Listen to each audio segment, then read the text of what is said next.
Longtemps perçu comme une revendication portée uniquement par les femmes, le combat pour l'égalité et l'équité devient de plus en plus un enjeu collectif.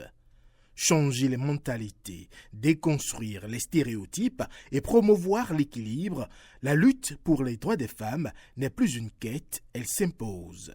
La question des droits des femmes, c'est une question de dignité humaine. L'égalité n'est pas dirigée contre les hommes, elle n'est pas dirigée contre des personnes, elle est dirigée contre un système qui oppresse, qui mutile, qui exclut, qui brime. Pour combattre ce système, des initiatives émergent pour encourager une implication plus large, notamment celle des hommes. Michael Ahodekon est le vice-président du réseau des organisations Les hommes et les garçons s'engagent. Nous sommes un regroupement des hommes qui se sont engagés aux côtés des femmes pour la promotion des droits des femmes, de l'égalité des genres et la promotion de la masculinité positive.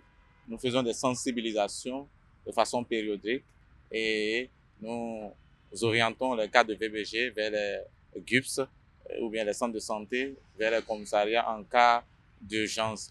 Le combat pour l'émancipation de la femme devient ainsi une affaire de tous. Un mouvement collectif où chaque voix et chaque engagement contribuent à dessiner une société plus juste et plus inclusive. Le progrès n'est jamais l'œuvre d'un seul groupe.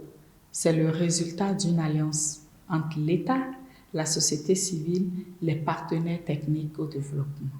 Notre travail, c'est de soutenir l'État et la société civile pour accélérer la transformation positive des vies, pour plus de justice de genre, pour plus d'égalité et donc pour plus de progrès. Une approche qui vise à faire évoluer les comportements, mais surtout à bâtir un dialogue plus équilibré, l'égalité n'étant pas une opposition, mais une construction commune.